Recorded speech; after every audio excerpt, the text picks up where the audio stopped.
Hello, everyone, and welcome to another Scots Whay Hae podcast. And today it's all about this year's Solas Festival. And I'm delighted to be joined by Head of Programme Zoe Alba Farrugia. Hello, Zoe. Hi, Alistair. Thanks for having me. Lovely to be here. And before we get stuck into this year's lineup, I wonder if you could give us some background to Solas Festival. Yeah, absolutely. So Solas has been running for quite a few years now, and it's well established in Perthshire. It's a lovely festival. We call ourselves sort of like the friendliest festival in Scotland, which is really true. And the ethos of it is that, we want people to come together to create just like a mini community over the weekend to replenish and just sort of like recharge because life can get really hectic and really overwhelming at times. So it's just an opportunity to come together. There's lots of well-being activities, and Solas's sort of like main value, let's say, is to be both a safe space and a challenging space. So one where we can come together, listen to varying opinions of different ideologies at the moment, be it spirituality, or be it, for example, this year we have like talks about AI and broadcasting in Scotland. And come away still respecting the other people, which something that we lose with that online element.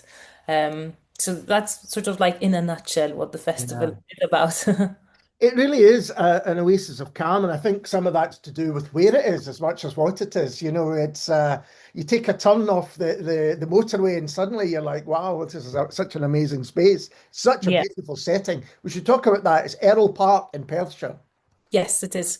Yes, so it's in Errol Park. It's a beautiful country estate that we sort of take over. It's usually used for weddings and events, but we take it over for 300 plus people at the festival and have music and things like that. So it's a beautiful environment, I guess, to really serve the purpose of the festival, which is calm, like you said, sort of like you sort of are in a bubble for that weekend, a bubble of the countryside, a bubble of sort of like being far enough away that you feel disconnected from everyday life.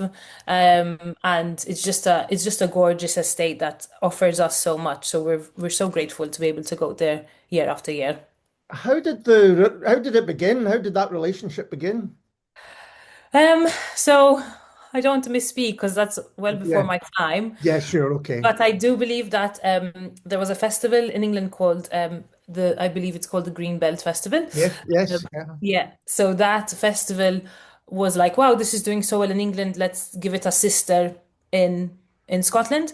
And so they started Solas there, and they built that sort of relationship with Errol Park, with the understanding that obviously the space would be respected, and because obviously it is quite an endeavor to be able to give your estate over to a large festival for the weekend. So they put their trust in Solas and the team from Greenbelt, and thankfully that relationship has only flourished over the years, and they really trust us with the space, knowing that we're respectful of the environment, and so are the people. No one ever leaves things behind, and everyone sort of like is super lovely to the environment, which is so great. Yeah, there's a real respect, isn't there, for the Yeah. land and for everyone else that's there. Um, just so people who haven't been before know, people can camp for the whole weekend. There's campsites and people off. That's how people often do it. Yes, there's campsites, there's a camper van sort of area as well. So if you had a camper van and you want to actually bring your vehicle, you can. And there are a few rooms, not many, in the main house that people can also buy if they, like me, are not the biggest fans of camping. Although I love it. Working and camping is hard. Yeah, absolutely. I'm kind of with you on that one, I have Yeah. to admit. And I didn't know that there were rooms in that. I mean, what a house it is. That would be Yes. something else. So now you're programming. Are you programming the whole thing, or is it just the music, or what's your role? So my role is sort of I program and have oversight over the whole thing, yes, but I'm super grateful to our board members. We have two board members, sorry, three board members. One is our chair, so two board members and our chair who help with the programming as well. We've got Mark who takes care of our well-being. He's a yoga instructor as well, so he knows that sort of like inside out. And then we've got Andy, who takes care of all our spoken word and some of our panels, and Frank, who's our chair, who helps with the spirituality elements.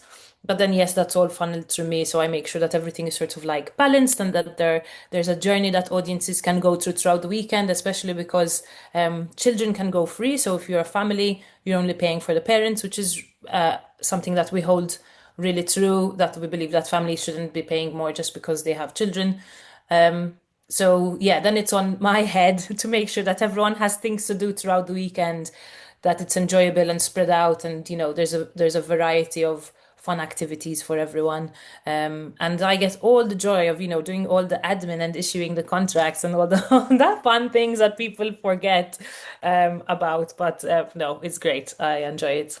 Because you've hinted there, I mean, people might see Solas Festival and think, oh, it's just, in inverted commas, another music festival, but there is Mhm. so much more going on. Absolutely. But before Yeah. we talk about the music lineup, I think it'd be good to go through the different strands of the festival.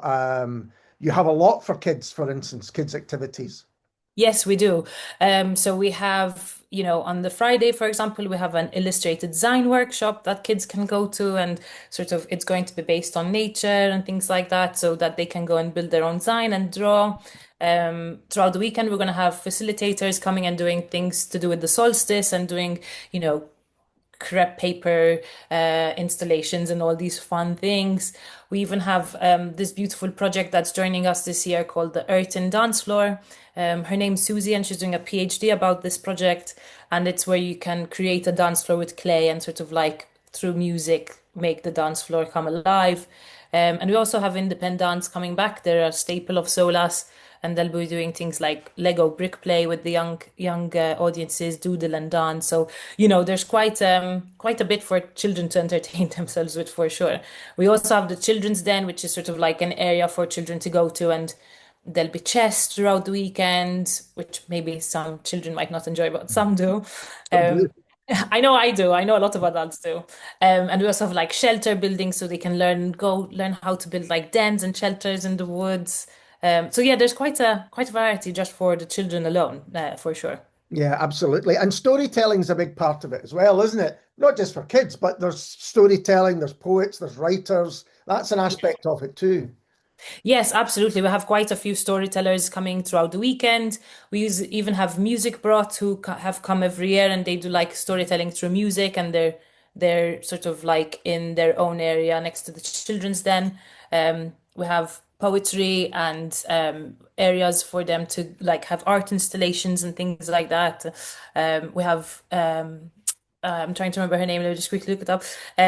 Well, she's an author, J.L. Given, that's her name, sorry, who's coming and has a book called Ella the Elephant's Big Brave Choice, and she'll come and do readings with the young audiences. I mean, if you're an adult as well, you can happily go to those, obviously. Yeah. But we've got some authors coming in as well, which is really exciting. And obviously, even though some of them might not be children's books, they're not books, they're not topics that the children would find boring. So they could go and maybe meet some authors as well, which would be quite exciting. Because we should say as well, people were thinking, oh, what about the weather situation? Now, I've been to Solis Festival where one day the sun was splitting the skies, amazing. The other day the rain was absolutely melting down, but there's plenty Yeah. to do. There's lots under cover. Yes. There are places to go, shelter. So there is, it doesn't matter. Even if you don't turn up your own tent, you can still avoid getting wet.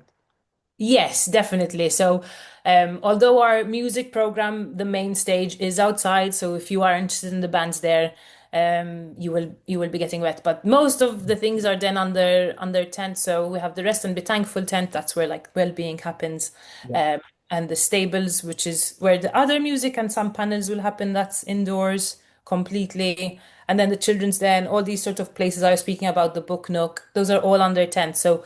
Um, you know, we live in Scotland, we love Scotland, and I think that's one of the things that we're just used to now. So, Absolutely. It kind of suits the festival, I think, that, yeah, all weathers are there. And yeah. something which intrigued me, which I don't remember, is the saltwater sauna. Yeah, yeah. So they'll be there again this year. We're so excited to be welcoming them back, and they will be set up in the sort of festival area. And you can pre-book. We'll sort of be issuing that link to people who bought tickets ahead of the festival. So if you're interested in having a sauna throughout the weekend, that really sort of ties in with the value of letting people just take a break from everyday life and relaxing, which is great. We're really excited to have a sauna back with us this year. And something else I've written down is the sports fan zone. Oh, yes. Thank you for bringing that up. We on the Friday night are going to have a football fan zone, which will have a mix of poetry and then a panel discussion around sort of like, the history of Scottish football and all that. But we'll also be streaming the match because on the Friday night, Scotland's playing in the World Cup. So we don't worry to all the football fans out there, which is all of us are supporting Scotland, I imagine. We will be showing that match and it's going to be good. I think they're going to win. Like just Yeah. because we're going to be there, everyone's going to be in a manifesting mood and we're going to manifest a Scottish win. Oh, what a great play. It's almost worth going just to watch football in that setting. It's Environment. fantastic. But it's interesting because in recent years, there's been more and more writing about football, Hmm. poetry, or even prose, concerning it. It's Yeah. something which kind of art and culture are really feeding into it more and more. Yeah, absolutely. Yeah. So to move on to the music, I mean, it's a wonderful kind of program that's been put together. Can I just give you some of my highlights and then maybe you can, Please. yeah. So Yes. you've got Rachel Sermani, who's I'm just a huge fan Excellent. of. And Yeah. again, talking about a lot of the people I'm going to talk about, I feel it matches the festival so well. They're absolutely Yeah. perfect for it. And Rachel was certainly one that jumped out at me. Hmm. Oh, yeah. I mean, we're so excited to have Rachel. She's also doing a yoga workshop. So if you're a fan of Rachel, you can go to her yoga workshop on the Sunday and also attend her performance in the same day, which is really, yeah, quite special. I think some of my highlights, I know, selfishly, they're a band I really love, which is Rura. Mhm. They're coming to headline our Saturday night slot. But this year, what's been really exciting is that we have three musical partnerships that we've been working on. So that's with Let 'em Nights, Chris's Gigs, and the National Centre for Music. Right. So how we did that was we sort of co-programmed some parts of the program with Let 'em Nights and with all of them really. And Let 'em Nights and Chris's Gigs chose their sort of like their lineup, which has been really exciting because it's a new flavor to the festival. And Let 'em Nights are bringing people like Disco Bobulator, who is a really great DJ, and they're bringing Becky Sikasa. But Chris's gigs are also bringing Frass and Rachel Grove's band. So there's quite a beautiful sort of mix in there of voices that we might not have normally had at Solas, but really fit with the ethos. And with the National Centre for Music, they're not fully announced yet because we've only done the selection, but we're bringing Okay. 8 emerging musicians from Wow. around Scotland. Yeah, we're so lucky with that partnership. But they're sort of partnering with us so that they can support emerging musicians throughout the year. And this will involve them coming to perform, but also getting some training at Solas so that they can use this as like a stepping stone to like further their career. So Yeah. yeah, for me, those partnership slots are highlights just because obviously, as you can imagine, making sure that like every organization is catered for and is happy with the partnership takes a lot of time. So it's really exciting that we're able to sort of program all these names through the different partnerships. But another one that I'm really excited for is Adam Holmes as well and Zoe Graham on our Sunday slot. So yeah, there's quite a few I'm very excited to hear. Absolutely. Another couple that I wanted to mention was B. Asha is going to be playing, who I'm Yes, a huge fan of. So huge that's fan. going to be a great set to see B. Asha. You mentioned Zoe Graham, again, fantastic musician. The Marlon Lewis Trio, Yes. we've got some incredible musicians playing there. And Project Smock as well as someone else who's going to be involved. But it's interesting. Hearing you talk about the partnerships, because as someone who, when people go to festivals, you don't think about those partnerships, but they're, I guess, from your side of things, as important as anything else to kind of make sure that the partnership works for everyone. Yeah, absolutely. And I think sort of as a programmer, it's been really exciting for me because this was, it's always a challenge to program multiple stages and make sure that people's journeys feel cohesive throughout the festival. But what's great for me and how I like to work is I love hearing from what other people want to see at festivals. I don't think that I would ever want to program anything and just say this is my vision. I think, Yeah. this festival is there to cater for the masses, and so bringing in Let 'em Nights and Chris's gigs as well as the National Centre has been really great, as well as having obviously contributions from our team and the board. But it kind of means I can go away, take all of that, go away, and be able to say like, okay, this is now what Solas looks like, and that way, if people don't like one of the people that I've chosen because it's not their cup of tea, then they can go and enjoy something else that's chosen and curated by quite a few minds, let's say. And I guess the collaborations help shape the festival because I think Solas has got an identity which has Yeah. grown and strengthened over the years. Absolutely, absolutely. And it was really important for us when we're, bringing on collaborators, but also me, because I'm new this year. So this is my first year with Solas. It was really important for me to be able to hear all these voices that have attended the festival before and who have an idea of what the festival feels like just from their lived experiences. It was great for me to be able to say like, okay, I get a sense of the festival now. This is what we're aiming for. And then having those collaborators really helped just strengthen the ideas behind what we put together. We haven't mentioned where people can find out more about the festival and get tickets and all of those things, which is incredibly important. So, Yes, oh where's the best God. place for them to do that? Sorry, I just imagine James, our head of marketing, being like, Zoe, Haven't said anything. sell tickets. So they can go to our website to buy tickets and find out more, which is solasfestival.co.uk.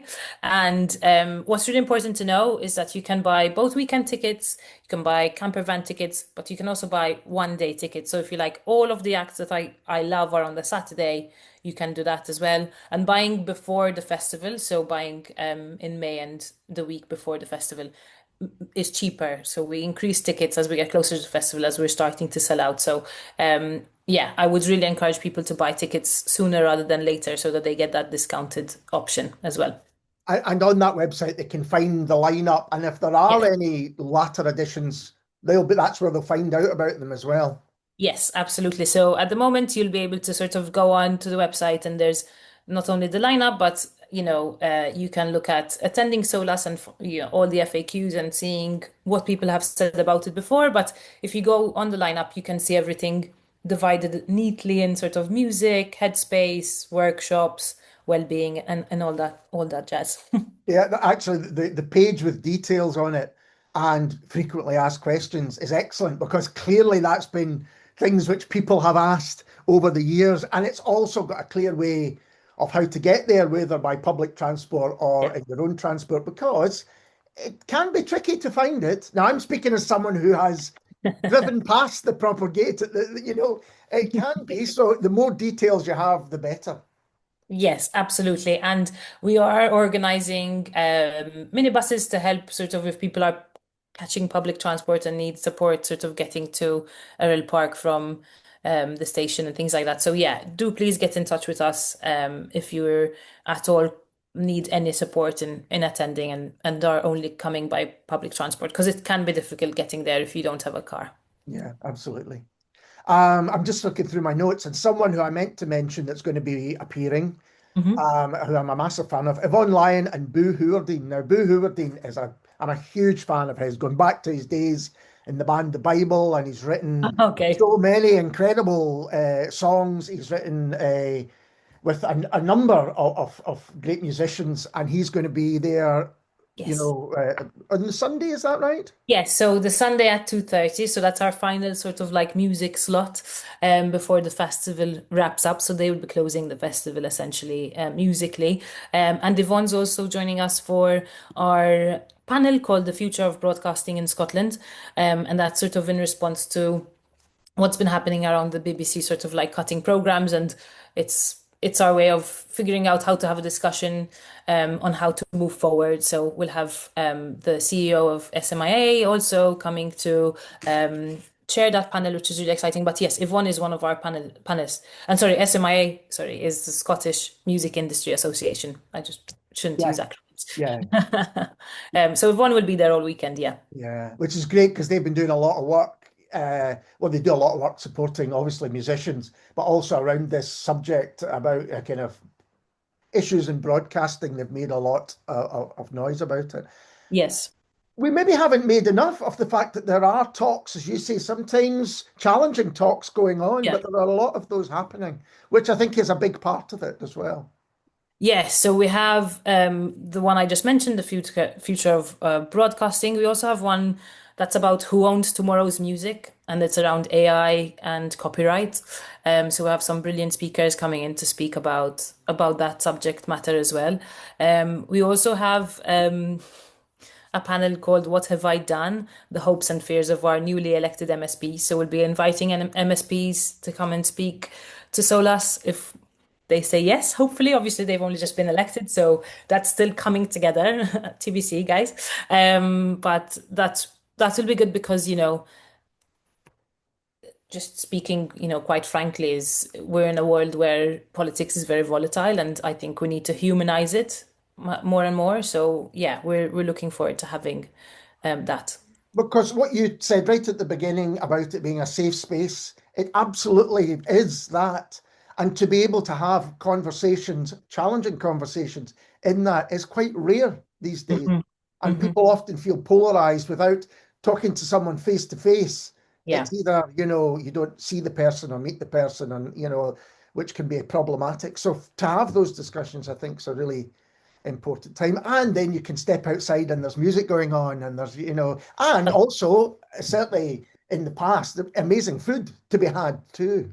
Yes, yes, we do have some amazing vendors coming back. I've been told that the same ones that were very popular last year are coming back. That's outside of my remit, so I Yeah, don't want to sure. speak on behalf of my colleagues. But we have cakes coming back this year, which apparently was a big hit last year. So if you want cakes and you want good coffee, they will be available at the festival.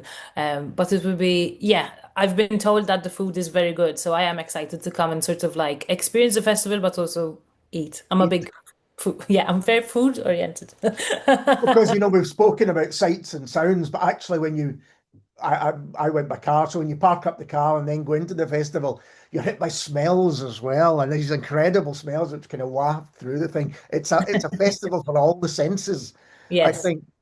So we've spoken about quite a lot there, Zoe, but is there anything we haven't mentioned that you'd like to bring up? So I'll bring up some of the well-being aspects. I Yeah, didn't really talk about those as much. We have some really amazing practitioners coming to join us. So we have a sound bath happening on the Saturday night. So if you need to sort of decompress after the Friday night and the long Saturday, you can go and sort of really find Zen. We also have like I said, yoga with Rachel Sermani, and there's kids yoga as well with Donna Nelson. So if you are sort of like a family and you want your kids to have a moment of meditation, you can drop them off at the kids yoga and then go get a coffee. We also have really cool things like we have lymphatic massage with Wilson, sorry, and we have a really cool talk happening around wellness, which is about microbiome and fermenting, which I'm excited to hear more about. Apart from that, something that I haven't mentioned is we also have sorry, the woodcraft for well-being. I was looking for it in the program. I was like, because I've nicknamed it the spoon carving workshop, but it's woodcraft for well-being. Apparently, last year it was oversubscribed. So if you were there last year and you were like, oh damn, I missed that, we are bringing Rick back. So if you're interested in wood carving, that's also an opportunity for you to do on Sunday, and sort of just find some mindfulness in that little tent. But yeah, apart from that, there's loads. I could go on forever yeah. because it's a weekend jam packed with poetry and authors and music. But it's all just going to be hopefully a really fun experience for people to come and just like I said before, disconnect and just replenish from busy and crazy lives that we all definitely lead. And people should go to the website and they can find out Yes. absolutely everything. That's the first point to go to, absolutely. And of course, these festivals are couldn't be run, I don't think, without volunteers and other people participating. Now, have you got the full range of people for this year, or can people still help out? No, people can still pop in. So if they're interested in volunteering, they can see that on our website as well. There's information, we have different opportunities. So depending what you're passionate about or your skill set, we have opportunities to help with the box office. You have opportunities to help with production and get in and get out. You have opportunities to help me within the programming department. I say department, I'm the department, but you have opportunity to come and do artist liaison, so you can come and sort of help make sure that the bands and the panelists and well-being and everyone's in the right place at the right time. So absolutely, definitely, if you're up for volunteering with Solas and you want to find out more, please go to our website, solasfestival.co.uk, and volunteers get a free ticket. So if you're, really want to come and experience the festival, but money's a bit tight this year and you don't mind volunteering, then that's another way of getting your way in with the Yeah, festival. it's a great way to see many events is by helping out and volunteering. People That's really it. the festivals often run on that. And I was going to ask you what your festival's going to be like, but this is your first year, so it's a bit of a new thing for you too. Yes. So obviously I've been to music festivals Yes, before yes. and various festivals. I come from a performing arts background. So, living in Edinburgh, festivals are our bread and butter, aren't they, Mhm. in Scotland? So that's pretty awesome. But for me, no, for Solas, it's my first attendance, but I will probably be a headless chicken, I think. I don't know, Alistair, probably. I'm expecting to be sort of, yeah, all over the place a little bit, but I'll be on the Friday night. I'll be at the mooring tent, which used to be called Hope and Anchor, so we've changed the name. And I'll be welcoming everyone and talking to people. So if anyone at 6 o'clock on the Friday wants to come and hear more about the program or hear more about Solis and wants to have a chat with me and the team, you can come to the moorings tent.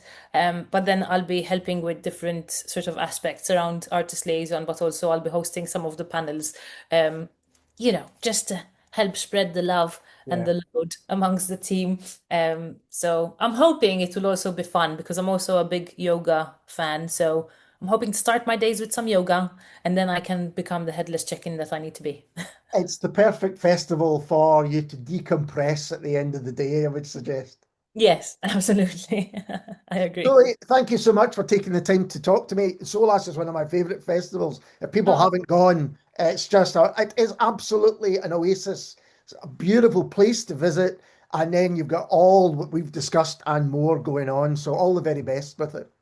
thank you, Alistair. Really appreciate it. And go buy your tickets. Thanks, everyone. Yes, go buy your tickets. And we'll be back soon with someone completely different.